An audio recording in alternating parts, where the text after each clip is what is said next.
بسم الله الرحمن الرحيم. الحمد لله رب العالمين والصلاة والسلام على سيد الأنبياء والمرسلين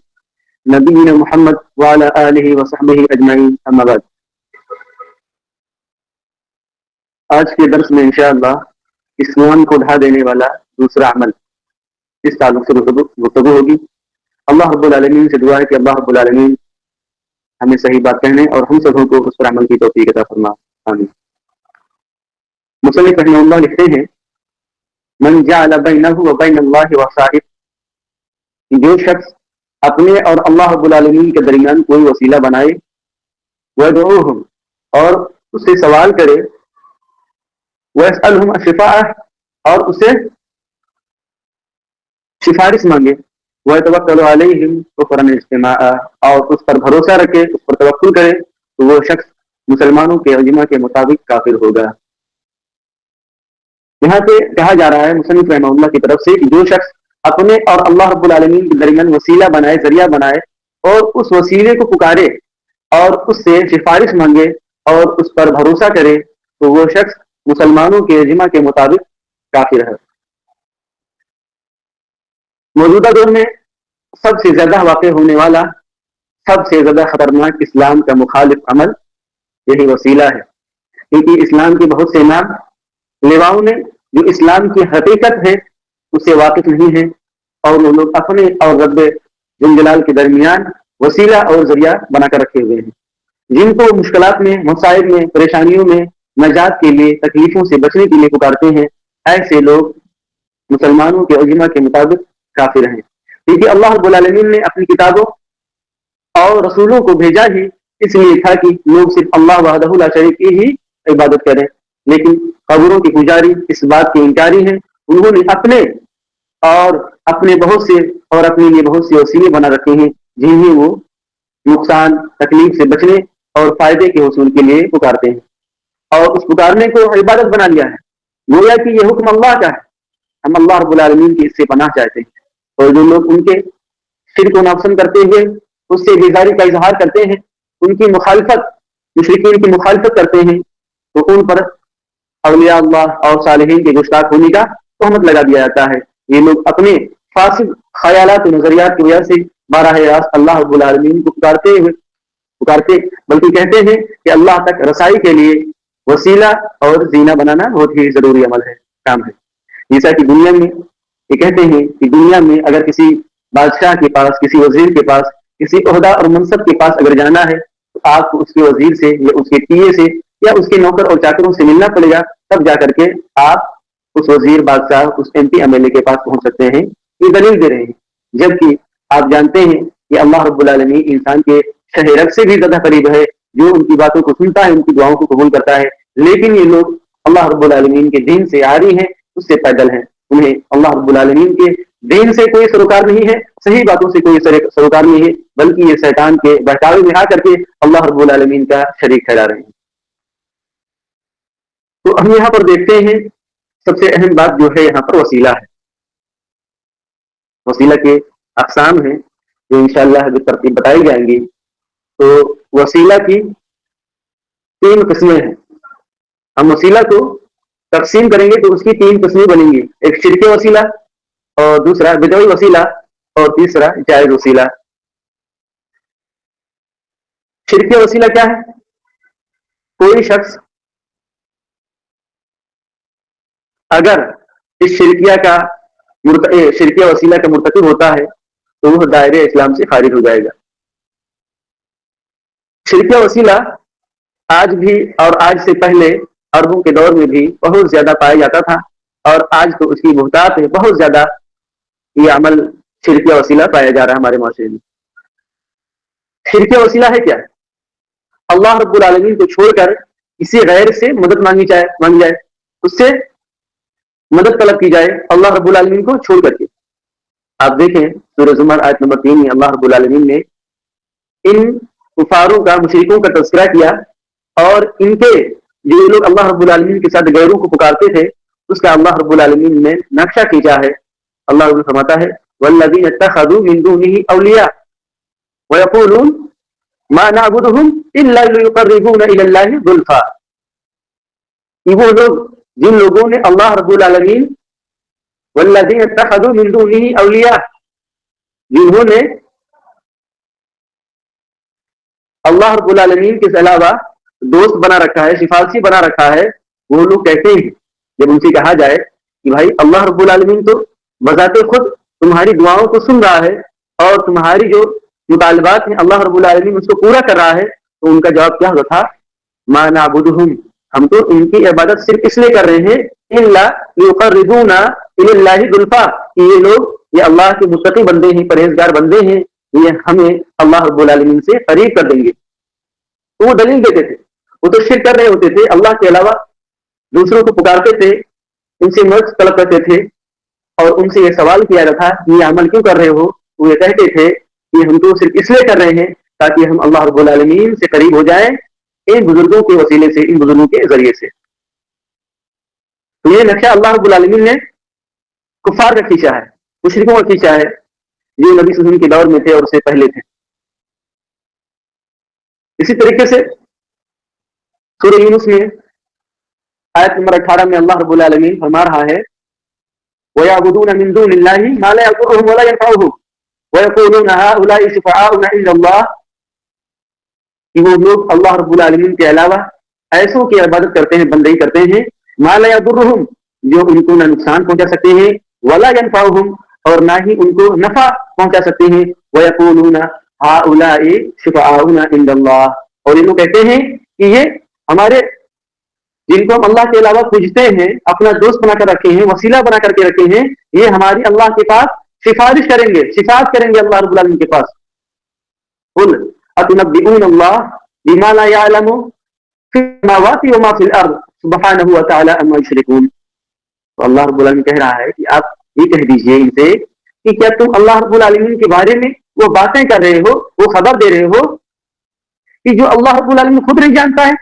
اور نہ ہی آسمان اور زمین میں جو چیزیں ہیں وہ جانتی ہیں؟ وہ تو پاک ہے، سبحانہ، وہ تو پاک ہے، وہ تعالی، اور ان تمام چیزوں سے بلند و برتر ہے، اما یشرکون، جو یہ کفار لوگ اللہ رب العالمین کے ساتھ شریک ٹھہرا رہے ہیں۔ آج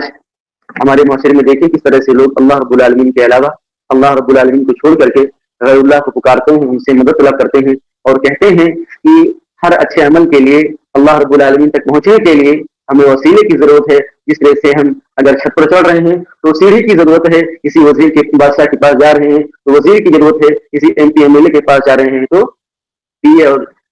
اس کے نوکر اور چاکروں کی ضرورت پڑتی ہے۔ تو اللہ رب العالمین نے اس کی تردید کر دی، اس کی تردید کر دی اللہ رب العالمین۔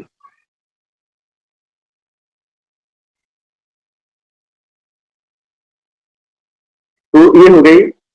شرک وسیلہ، شرک وسیلہ، اس لیے ہم نے سیکھا کہ اللہ رب العالمین کے علاوہ ہم کسی کو اس کا سفارشی بناتے ہیں اور مدد طلب کرتے ہیں تو مسلمانوں کے اجماع کے مطابق وہ شخص دائرے اسلام سے نکل جاتا ہے۔ بدعی وسیلہ کیا ہے؟ بدعی وسیلہ یہ ہے کہ نیک لوگوں کی ذات کا وسیلہ بنا کر کے اللہ رب العالمین سے کوئی چیز طلب کرنا ہے، یا یہ کہنا کہ اے اللہ رب العالمین تو ہماری مدد کر دے یا ہمیں یہ چیز عطا کر دے، فلاں کے صدقے، فلاں بابا کے صدقے، فلاں پیر کے صدقے۔ اس طرح سے آدمی اگر یہ دعا کرتا ہے تو یہ بدعت ہے اور حرام ہے۔ اور یہ لوگ دلیل میں کیا دیتے ہیں؟ جو بدعی وسیلہ اختیار کرتے ہیں، اللہ رب العالمین کے ذات کے ساتھ دوسروں کو وسیلہ بناتے ہیں، ان کی سفارش چاہتے ہیں ان کی جاہ کی وجہ سے، ان کی صدقے اور طفیل میں، اور یہ لوگ اس کے جواز کے جو قائل ہیں وہ دلیل دیتے ہیں۔ اور دلیل کیا ہے؟ سورہ مائدہ کی آیت نمبر 35 ہے، اللہ رب العالمین فرماتا ہے یا ایھا الذین آمنوا اتقوا اللہ وابتغوا الیہ الوسیلہ، اے وہ لوگوں جو ایمان لائے ہو، اللہ رب العالمین سے ڈرتے ہو، وابتغوا الیہ الوسیلہ، اور اس کے لیے وسیلہ طلب کرو۔ تو آپ دیکھیں گے تفسیر کی جتنی بھی کتابیں ہیں، اکثر کتابوں میں یہی ملے گا، تمام کی تمام کتابوں میں یہی ملے گا کہ وسیلہ کا مطلب ہے نیک اعمال کا وسیلہ، تقوی کا وسیلہ، اپنے اخلاص کا وسیلہ، خلوص کا وسیلہ، اور اچھے اعمال، اچھے کردار کا وسیلہ۔ تو یہ لوگ اس میں بھی تحریف سے کام لیتے ہیں، جو اصل معنی ہے، صحیح معنی ہے، اس کو چھوڑ کر کے وہ بلکہ اپنی من مرضی جو معنی چاہتے ہیں وہ کرتے ہیں اور وہی چیز مراد لیتے ہیں۔ لیکن تمام مفسرین کے نزدیک یہ معنی جو لوگ وسیلہ کا مطلب سمجھتے ہیں جاہ اور فلان کے صدقے، یہ سارے معنی نہیں ہے، بلکہ مفسرین نے اس کا جو معنی بیان کیا ہے وہ ہے نیک عمل کا وسیلہ، تقوی کا وسیلہ، اخلاص کا وسیلہ، للہ جت کا وسیلہ۔ اسی طریقے سے جو یہ لوگ دلیل دیتے ہیں، سنن ترمذی کی روایت حدیث نمبر 3577 ہے کہ راوی حدیث عثمان بن حنیف رضی اللہ تعالیٰ عنہ بیان کرتے ہیں کہ ایک نابینا شخص نبی اکرم صلی اللہ علیہ وسلم کے پاس آیا اور کہا، اے نبی صلی اللہ علیہ وسلم، آپ دعا فرما دیجئے کہ اللہ رب العالمین مجھے عافیت دے دے۔ آپ نے فرمایا، اگر تم چاہو تو میں دعا کر دوں، اور اگر چاہو تو صبر کیے رہو، اور یہ تمہارا صبر کرنا تمہارے لیے بہتر ہے۔ آپ جانتے ہیں کہ کبھی کبھی ایسا ہوتا ہے کہ کوئی بیماری لاحق ہو جائے تو آدمی کو صبر نہیں کر پاتا ہے، تو وہ صحابی نے کہا کہ اللہ کے رسول صلی اللہ علیہ وسلم آپ دعا کر دیجئے۔ تو آپ صلی اللہ علیہ وسلم نے اس شخص کو حکم دیا کہ وہ وضو کرے اور اچھی طرح وضو کرے اور یہ دعا کرے، اللہم انی اسألک واتوجہ الیک بنبیک محمد نبی الرحمہ انی توجہت بک الی ربی فی حاجتی هذه لتقضی لی اللہم فشفعہ۔ اے اللہ، میں تجھ سے مانگتا ہوں اور تیرے نبی محمد صلی اللہ علیہ وسلم جو نبی رحمت ہیں ان کے وسیلے سے تیری طرف متوجہ ہوتا ہوں، میں نے آپ کے واسطے سے اپنی اس ضرورت میں اپنے رب کی طرف توجہ کی ہے، تاکہ تو اے اللہ میری یہ ضرورت پوری کر دے، اور تو اے اللہ میرے بارے میں ان کی شفاعت قبول فرما۔ یہ حدیث بھی وہ لوگ دلیل میں دیتے ہیں، لیکن اس حدیث میں بعض علماء کرام کا کلام ہے اس کی صحت کے بارے میں، لیکن جو بات سمجھنے والی ہے اس حدیث میں اگر ہم غور کریں تو اس سے یہ بات سمجھ میں آ رہی ہے کہ وہ صحابی کیا کہہ رہے ہیں کہ نبی صلی اللہ علیہ وسلم کی دعا کو قبول کر لے اللہ، نبی صلی اللہ علیہ وسلم کی ذات کا وسیلہ نہیں لگا رہے ہیں کہ اللہ کو نبی صلی اللہ علیہ وسلم کے وسیلے کے ذریعے سے، ان کی ذات کے ذریعے سے نہیں، بلکہ نبی صلی اللہ علیہ وسلم کی دعا کو کہہ رہے ہیں، اے اللہ تو اپنے نبی صحابی کہہ رہے ہیں، اے اللہ تو اپنے نبی کے دعا کو ہمارے حق میں قبول کر لے۔ تو یہ تو جائز وسیلے کا حصہ ہو گیا، جائز وسیلے کا حصہ ہو گیا۔ یہاں پر وہ صحابی یہ نہیں کہہ رہے ہیں اے اللہ تو اپنے نبی کے وسیلے سے میری دعا کو قبول فرما۔ تو اگر اس روایت کو ہم صحیح مانتے ہیں تو اس کا مطلب یہ ہوا کہ یہاں پر بدعی وسیلہ نہیں بلکہ جائز وسیلہ کی طرف رہنمائی کی گئی ہے، لیکن لوگ اس کا غلط معنی اور مفہوم لے کر کے لوگوں کو گمراہ کرتے ہیں۔ اور اسی طریقے سے آپ دیکھیں ایک جھوٹی اور موضوع روایت ہے جو مصدرک حاکم میں ہے، امام حاکم رحمہ اللہ نے اپنی کتاب میں ذکر کیا ہے مصدرک میں، اور ایک بہت مشہور روایت ہے کہ جب آدم علیہ السلام سے غلطیاں ہو گئی، اللہ نے ان کو زمین پر اتارا، تو آدم علیہ السلام نے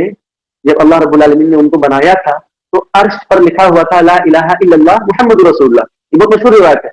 مصدرک حاکم کی۔ تو آدم علیہ السلام نے نبی صلی اللہ علیہ وسلم کو دیکھا کہ ان کا نام اللہ رب العالمین نے اپنے عرش کے ساتھ لکھا ہوا ہے، تو آدم علیہ السلام سے جب غلطی ہو گئی اور وہ شرمندہ ہوئے تو نبی صلی اللہ علیہ وسلم کی ذات کو وسیلہ بنا کر کے اللہ رب العالمین سے دعا کی۔ محدثین اس روایت کے بارے میں کہتے ہیں یہ روایت من گھڑت ہے اور موضوع ہے، امام ذہبی رحمہ اللہ وغیرہ کہتے ہیں یہ روایت من گھڑت ہے اور موضوع روایت ہے، اس کی کوئی اصل نہیں ہے۔ تو بدعی وسیلہ یہ ہوا کہ اللہ رب العالمین کی ذات نیک لوگوں کی ذات کا وسیلہ بنانا اور اس وسیلے کے ذریعے سے اللہ رب العالمین سے سوال کرنا، تو یہ حرام ہے، بدعت ہے، اور بعض دفعہ یہ عمل، یہ بدعی وسیلہ انسان کو شرک اکبر کی طرف لے جاتی ہے۔ تو انسان کو اس بدعی وسیلہ سے بھی بچنا چاہیے، کیونکہ اگر ہم اسی پر استعمال برتیں یہ کرتے رہیں گے تو انسان دھیرے دھیرے شرک اکبر کی طرف مبتلا ہو جاتا ہے، شرک اکبر میں داخل ہو جاتا ہے۔ اب ہم آتے ہیں وسیلہ کی جو تیسری شکل ہے وہ کیا ہے؟ وسیلہ کی تیسری شکل ہے جائز وسیلہ۔ اس میں ہم اس وسیلے کو 4 حصوں میں تقسیم کرتے ہیں۔ اللہ رب العالمین کے اسماء اور اس کی صفات کے ذریعے سے وسیلہ طلب کرنا، ایمان، عقیدہ اور توحید کے ذریعے سے سوال کرنا، اپنے اعمال صالحہ کا وسیلہ پکڑنا، اور چوتھی بات جو ہے وہ زندہ شخص سے دعا کرانا، زندہ شخص کے دعا کے ذریعے سے وسیلہ پکڑنا۔ تو اللہ رب العالمین کے اسماء اور اس کی صفات کو وسیلہ پکڑنا، اس کی دلیل ہے اللہ فرماتا ہے وَلِلَّهِ الْأَسْمَاءُ الْحُسْنَى فَادْعُوهُ بِهَا، یہ اللہ رب العالمین ہی کے لیے اچھے اچھے نام ہیں، بہترین نام ہیں، تو تم اس کے ذریعے سے وسیلہ طلب کرو، اللہ رب العالمین سے ان ناموں کے ذریعے سے دعا مانگو۔ اسی طریقے سے سنن ترمذی کی حدیث ہے، حدیث نمبر 3475، تو اس میں یہ ذکر کیا گیا ہے کہ آدمی اگر اللہ رب العالمین کے اسم اعظم کے ذریعے سے دعا مانگے تو اللہ رب العالمین اس کی دعا کو قبول کرتا ہے. تو اللہ رب العالمین کی جو اسماء ہیں، اس کی صفات ہیں، اس کے ذریعے سے ہم دعا مانگیں تو اللہ رب العالمین ہماری دعاؤں کو قبول کرے. کیسے؟ ہم اس طرح سے دعا کرتے ہیں، اے اللہ تو رزاق ہے، ہمیں رزق عطا فرما. اے اللہ تو رحیم ہے، ہم پر مہربانی کر. اے اللہ تو بیماریوں سے لوگوں کو شفا دیتا ہے. اے اللہ رب العالمین تو ہمیں مصیبتوں سے آزاد کر دے، نجات دے دے. اے اللہ تو رحیم ہے، کریم ہے، تو غفار ہے، تو ہمارے گناہوں کو معاف کر دے. اس طرح سے ہم دعائیں کر سکتے ہیں. اللہ رب العالمین کی جو اسماء و صفات ہیں اس کے ذریعے سے ہم اللہ رب العالمین سے دعا کریں کہ اللہ رب العالمین بہت زیادہ رحمت والا ہے، تو ہم پر اپنی اور رحمت اور مہربانی کے ذریعے سے ہم پر جو مصیبتیں آئی ہیں ان کو دور کر دے. اس طرح سے ہم دعا کر سکتے ہیں. جائز وسیلے کی جو دوسری شکل ہے وہ ہے ایمان کا وسیلہ لگانا، عقیدہ کا لگانا، توحید کا وسیلہ لگانا. اپنے توحید کو، اپنے اللہ پر ایمان لانے کو، اللہ کی وحدانیت کو کا اقرار کرنے کو ہم وسیلہ بنائیں. آپ سورہ آل عمران پڑھیں، آیت نمبر 53 میں اللہ رب العالمین فرماتا ہے ربنا آمنا بما انزلتا واتبعنا الرسول فاکتبنا مع الشاہدین. کہ ہم دعا کریں اللہ رب العالمین سے، ہم کہیں کہ ربنا اے ہمارے، آمنا ہم ایمان لائے، بما انزلتا جو تو نے نازل کیا، واتبعنا الرسول اور ہم نے تیرے رسول کی اتباع کی، فاکتبنا مع الشاہدین تو ہم کو شاہدین میں شامل کر لے، شاہدین میں لکھ لے. شاہدین سے مراد وہ لوگ ہیں جنہوں نے اللہ رب العالمین کی وحدانیت کی گواہی دی. تو یہاں پر جو دلیل دی جا رہی ہے وہ اس بات کی دلیل دی جا رہی ہے کہ آدمی انسان اللہ رب العالمین سے دعا کرتے ہوئے اپنے ایمان کا وسیلہ لگا رہا ہے کہ اے اللہ ہم تجھ پر ایمان لائے اور تیرے رسول کی ہم نے اتباع کی، ہم نے تیرے رسول کی اتباع کی. تو یہ انسان اس طرح سے کہ ایمان لے کے آیا ہے، وہ اچھا عمل کر رہا ہے، اس کا جو عقیدہ اس نے توحید کا اختیار کیا ہے اس کے ذریعے سے وسیلہ لگائے تو اللہ رب العالمین اس کی دعاؤں کو قبول کرے گا. اسی طریقے سے آپ سورہ مومنون میں دیکھیں گے تو اللہ رب العالمین نے ذکر کیا ہے ربنا آمنا فاغفر لنا وارحمنا وانت خیر الراحمین. اے ہمارے رب ہم نے ایمان لایا، فاغفر لنا تو ہمارے گناہوں کو معاف کر دے، وارحمنا اور ہم پر رحم فرما، وانت خیر الراحمین اور تو سب سے زیادہ رحم کرنے والا، سب سے بہتر رحم کرنے والا. تو ہم اپنے ایمان کو اور اپنے عقیدہ توحید کو وسیلہ بنا سکتے ہیں اللہ رب العالمین سے دعا کرنے میں، اللہ رب العالمین کو راضی کرنے کے لیے اور اپنے مطالبات کو اللہ رب العالمین سے منوانے کے لیے. تو یہ دلیل یاد رکھیں کہ ایمان اور عقیدہ اور توحید کو وسیلہ بنائیں گے. اس کی دلیل سورہ آل عمران کی آیت ہے اور سورہ مومن کی آیت ہے. اسی طریقے سے جائز وسیلہ اس کی تیسری شکل ہے اعمال صالحہ کا وسیلہ پکڑنا. آپ نے کوئی اچھا عمل کیا، ہم نے کوئی اچھا عمل کیا اور رب کی خوشنودی کے لیے وہ عمل کیا تو ہم اس عمل کو وسیلہ بنا کر کے اللہ رب العالمین سے مصیبتوں سے اور پریشانیوں سے نجات کے لیے دعا کر سکتے ہیں. آپ صحیح بخاری کی جو حدیث ہے، حدیث نمبر 2215 جسے امام بخاری نے اپنی صحیح میں نقل کیا ہے، جسے حدیث غار کے نام سے جانا جاتا ہے، اس میں یہی ہے کہ 3 لوگ تھے جو باہر سفر پر نکلے اور بارش کی وجہ سے ایک غار میں داخل ہو گئے اور ایک بڑا چٹان آ کر کے اس غار کے منہ کو بند کر دیتا ہے اور یہ لوگ پریشان ہو جاتے ہیں. اب کرے کیا؟ اس غار سے ان کے نجات کا کیا راستہ ہے؟ کیسے وہ اس غار سے، اس کوٹھری سے، اس اندھیرے سے، اس مصیبت سے نجات حاصل کریں؟ تو اس حدیث میں ذکر گیا ہے ان لوگوں نے مشورہ کیا ادعوا اللہ بافضل عمل عملتموہ کہ ہم اللہ رب العالمین سے اس عمل کے ذریعے سے، ان لوگوں نے مشورہ کیا کہ ہم نے اپنے جو اچھے اچھے اعمال کے اس عمل کو وسیلہ بنا کر کے اللہ رب العالمین سے دعا کرتے ہیں. تو ان لوگوں نے تذکرہ کیا آپس میں، ہر کسی نے اپنی اپنی اچھائیاں بیان کی اور اس کو بتلایا کہ کس طرح اس نے اللہ رب العالمین کو خوشنودی کے لیے کیا ہے. آپ دیکھیں ایک شخص نے تذکرہ کیا کہ اللہ رب العالمین، میں بکریاں چرایا کرتا تھا، ہمارا گزر بسر اسی بکری سے ہوتا تھا. ایک دن ایسا ہوا کہ بکریاں چراتے چراتے ہم دور نکل گئے اور آنے میں ہم کو لیٹ ہو گئی، اور ہمارا یہ رول تھا کہ ہم سب سے پہلے اپنے ماں باپ کو دودھ پلاتے تھے، اس کے بعد اپنے بچوں کو پلاتے تھے. لیٹ ہونے کی صورت میں ہمارے والدین سو گئے اور ہمیں یہ بات پسند نہ آئی کہ ہم اپنے ماں باپ سے پہلے اپنے بچوں کو دودھ پلائیں اور ہم دودھ لے کر کے اپنے ماں کی سرہانے پر بیٹھے رہے. اور اللہ رب العالمین اگر یہ عمل ہم نے تیری تقرب کے لیے، تیری قربت کے لیے، تیری رضامندی کے لیے کیا ہے، تو اللہ رب العالمین وہ ہمیں اس مصیبت سے نجات دے دے، ہمیں اس مصیبت سے بچا لے، نگار کے اوپر جو پتھر ہے اسے ہٹا دے۔ تو جب اس آدمی نے یہ دعا کی اللہ رب العالمین سے اور اپنے اعمال کا وسیلہ لگایا، اچھے عمل کا وسیلہ لگایا، تو اللہ رب العالمین نے غار سے تھوڑا سا پتھر کو ہٹا دیا۔ پھر دوسرا آدمی وہ اپنا نیک عمل بیان کر رہا ہے کہ اللہ کے رسول، اے اللہ، میں اپنی چچیری بہن کا فریفتہ تھا،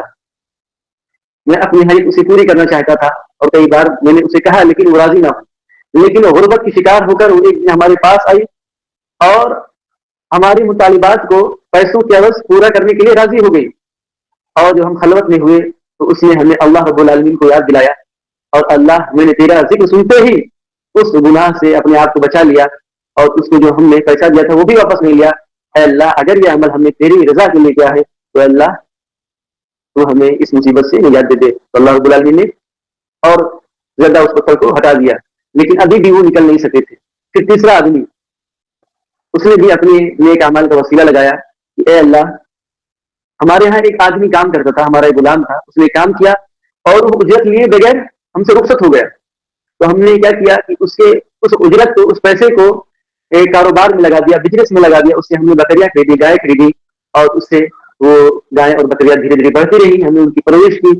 اور جب وہ آدمی کافی دنوں کے بعد آیا اور ہم سے تقاضا کیا کہ ہم نے فلاں وقت آپ کے پاس کام کیا تھا، ہماری اجرت دے دیجیے، اس آدمی نے اس غلام سے کہا، یہ جو ریوڑ تم دیکھ رہے ہو، بکریوں کے گائے کے ریوڑ ہیں، یہ تمہارے ہی ہیں۔ اس آدمی نے کہا کہ اے اللہ کے بندے، ہم سے مذاق نہ کر۔ اس آدمی نے کہا، اس مالک نے کہا، ہم مذاق نہیں کر رہے ہیں، بلکہ تمہارے اس پیسے کو جو تم چھوڑ کر گئے تھے اس کو ہم نے بزنس میں لگا دیا، اور اسے ہم نے بکریاں خریدی، جس سے یہ ساری بکریاں بڑھتی چلی گئی، گائے بڑھتی چلی گئی ہیں، تو یہ تمہارا ہے۔ اور وہ آدمی اس ریوڑ کو لے کر کے چلے گیا۔ تو اس آدمی نے اللہ سے کہا کہ اے اللہ، میں نے یہ جو عمل تیری تقرب حاصل کرنے کے لیے کیا ہے، تجھے خوش کرنے کے لیے کیا ہے، تو اللہ اس عمل کو قبول کر لے اور ہمیں اس مصیبت سے، اس غار سے نجات دے دے۔ تو اس آدمی نے یہ دعا کی تو غار کا منہ مکمل طریقے سے کھل گیا، اور رسول اکرم صلی اللہ علیہ وسلم نے یہ حدیث اپنے صحابہ میں بیان کیا، جس سے یہی پتہ چلتا ہے کہ اگر آدمی اپنے نیک اور صالح اور اچھے عمل کا وسیلہ لگائے تو اللہ رب العالمین اسے قبول کرتا ہے۔ جائز وسیلے کی جو چوتھی شکل ہے وہ ہے زندہ شخص سے دعا کی درخواست کرنا۔ ہمارے درمیان کوئی شخص ہے، نیک ہے، صالح ہے، زندہ ہے، ہم ان سے درخواست کر سکتے ہیں کہ آپ ہمارے لیے اللہ تعالیٰ سے دعا کیجیے۔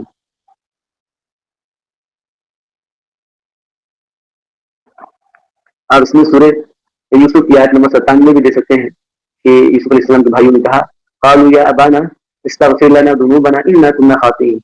کہ اے ہمارے والد، ہمارے لیے استغفار کیجیے تاکہ اللہ رب العالمین ہمارے گناہوں کو معاف کر دے، کیونکہ ہم نے خطائیں کی ہیں، گناہیں کی ہیں۔ یوسف علیہ السلام کا جو واقعہ گزرا ہے اس تعلق سے، تو ہم زندہ شخص کا وسیلہ لگا سکتے ہیں، اسے دعا کی درخواست کر سکتے ہیں کہ ہماری دعائیں وہ ہمارے تعلق سے اللہ رب العالمین سے دعائیں کرے۔ اسی طریقے سے آپ دیکھیں کہ اللہ کے رسول صلی اللہ علیہ وسلم مسجد میں خطبہ ارشاد فرما رہے تھے، ایک بدو صحابی آئے اور انہوں نے درخواست کی کہ اے اللہ کے رسول، کھیتیں سوکھ گئی ہیں، اونٹے پانی کے لیے پیاسے ترس رہے ہیں، کہیں سالی کا زمانہ آ گیا ہے، پریشان ہیں، اونٹ جو ہمارے ابھی زندہ ہیں وہ مر سکتے ہیں۔ تو آپ وسلم نے دعا کی کہ اللہ رب العالمین تو ہم پر پانی سیراب فرما، پانی ہم پر، پانی کا نزول فرما، بارش ہم پر نازل فرما۔ تو اللہ رب العالمین نے دعا کی۔ اسی طریقے سے عمر رضی اللہ تعالیٰ عنہ کے زمانے میں جب قحط پڑتی تھی تو وہ کہتے ہیں،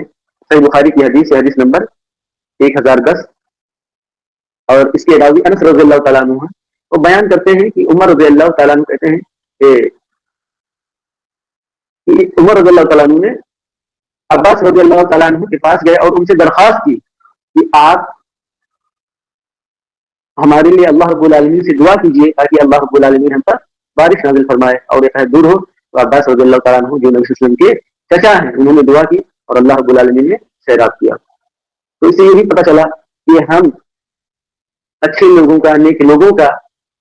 ان کی دعاؤں کے ذریعے سے اللہ رب العالمین سے ہم مدد طلب کر سکتے ہیں، مصیبتوں سے نجات کے لیے ہم اللہ رب العالمین ان سے ہم مصیبتوں سے نکلنے کے لیے دعائیں کروا سکتے ہیں۔ تو یہ ہو گئی وسیلے جو جائز ہیں ان کی چوتھی شکل، نمبر 1 آدمی اللہ رب العالمین کے اسماء و صفات کے ذریعے سے وسیلہ طلب کرے، دوسری یہ کہ انسان عقیدہ توحید کو اپنا وسیلہ بنائے، اور تیسری یہ کہ اعمال صالحہ کا وسیلہ بنائے، اور چوتھی یہ کہ کسی زندہ شخص سے وسیلہ طلب کرے۔ اس میں مردہ شخص داخل نہیں ہے، مردہ شخص داخل نہیں ہے، کیونکہ وہ خود پریشان ہے، محتاج ہے کہ لوگ اس کے لیے دعائیں کریں، تو وہ دوسروں کے لیے ایسے سبب بن سکتا ہے دعاؤں کو قبول ہونے کے لیے۔ تو آج کے درس میں یہ بتلایا گیا کہ جائز شرک وسیلے کیا ہیں، بدعی وسیلے کیا ہیں، اور جائز وسیلے کیا ہیں۔ اگر کسی کو کچھ ڈاؤٹ ہے تو سوال کر سکتا ہے۔